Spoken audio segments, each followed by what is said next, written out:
Hey guys, Demolisher134 here, and today we're taking a look at the Transformers Prime Beast Hunters Deluxe Class Ripclaw.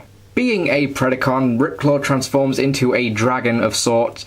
You can see that the tail is actually out of frame right now because it's so friggin' long that it doesn't actually fit in frame properly, and it's also kind of annoying in robot mode, but in beast mode it's perfectly fine. It also, I'll show this gimmick off now whilst I'm at it. We have this claw thing here, you know, Ripclaw, hence the name. That just sort of opens out, and boom, if you've got a claw, you can sort of press this piece in here, and it takes your finger off. Pretty cool little gimmick actually, I quite like this. It reminds me of Omega Supreme's hand. As for the rest of the beast mode, we've got wacky colours all around, we've got rubber heads that actually do have pretty decent moulded teeth in there. We've also got the signature Beast Hunters weird mixed coloured plastic that really weirds me out. I really don't know why they do that. But all in all, I think the colours look great. I think the gold really looks nice with the green and the red. We've also got more of that sort of mixing colour thing on the wings. It's really, honestly, Ripclaw is the figure that is most prominent on other Beast Hunters toys. It's not as noticeable, except maybe Bulkhead, but honestly you can see it most on Ripclaw because she's got quite a lot of it. But I think the beast mode looks cool nonetheless. We do have some decent articulation in the legs here. We've got a ball joint, can bend in and out, and it can also bend here as well. It's got a ball jointed foot as well on the back legs. We've also got a ball joint up here at the shoulder joint, can bend here, rotate full 360 degrees, and the claws can pivot as well. Like I showed you earlier, the mouth can sort of open a little bit. I mean, this whole piece is made of rubber. I really wouldn't mess around with that too much because I don't want to, I don't want to kind of snap it.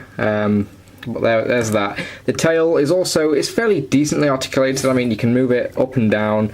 You can bring down the claw over a head if you want. But honestly, this individual, I mean, the actual tail piece here doesn't really do a lot. I mean, you can move it a little bit because it's got rubber sort of joints in here. But I think if you force that too far, it's going to break. So I wouldn't push it. We have a Predacon symbol on the underside here. Nice moulded detailing on the head, and we have some gold eyes in there. But that's really about all I can say for Ripclaw's beast mode.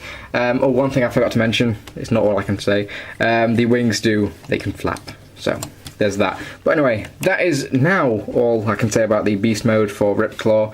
So let's get her transformed into her robot mode. Okay, so Ripclaw's transformation is fairly straightforward. I haven't done it in a while, so just bear with me. First thing we're going to do is we're going to come down to the back legs here, and we're going to fold this piece out. Sort of unpeg it and fold it out. Then we can just take it and we're going to peg that to that leg there. Just peg it all together, and there are Ripclaw's legs.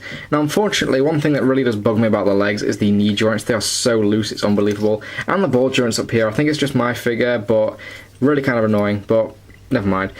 Next thing we're going to do, come round to this piece here, just fold the arms forward and take this piece, just fold it out. Take the chest section, just clip it into place just like that.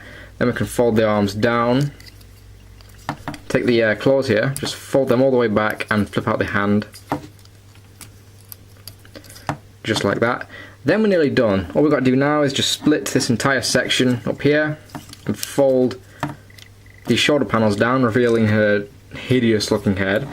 Now it's just a matter of taking the dragon head, just folding it back and getting these wings aligned how you want them. With the tail section, honestly, it's best just to use it for support because our legs are crap. So there is Ripclaw in her robot mode. Now, this is one of those weird instances where the robot mode for the Predacon is actually scarier than the beast mode. I mean, look at that head sculpt. The amount of teeth in there, man. Look at it. She also looks like she's got some sort of laser in there, so she can like breathe fire from her mouth. Why would I say laser? She's a fucking Predacon. Decent paint taps on the chest there. You can see the Predacon symbol. Just more of the garish colour scheme that we knew from the vehicle mode. For articulation, the head can look up and down, and that is about it because of these side panels here. It really does hamper her. Again, she's hampered by these pieces on the arms, so she has got a ball joint, but you can't really do much with it when this piece is down. Can bend at the elbow, rotate 360 degrees there. Why would you want to? Waist articulation though, so that's pretty cool. Got a ball joint up here at the thigh. Can also kind of rotate at the thigh a little bit. Bend at the knee. You can bend it that way if you want. And the feet are on ball joints. But because of the tail, you're really not going to get that much articulation out of it. I mean, you can't really pull off too many poses, because this thing is just too big and too heavy, and it's in the way. The claw section of the tail can actually come off and form a weapon. You can have it as a gun or a claw. It's kind of a pain to get off. But yeah, that will go in her hand, and you can have it just like the claw. You can open it up, and I don't know, you can have it as a gun or something. Pretty cool looking. Not one of the best weapons, but certainly not the worst. For a quick size comparison with a fellow Predacon, here she is next to Laserback from the first wave. Just so you can see the differences between the two. Laserback is taller and more bulky, but I think Ripclaw has got a higher wingspan up here, so overall I think this is a pretty good figure. I do highly recommend it. I got this on clearance, so I would pick it up on clearance, because there are a few issues with the joints on the legs, but other than that, this figure is fairly solid, and I do recommend it. Anyway, thank you for watching, guys, and I will see you next time. Take care.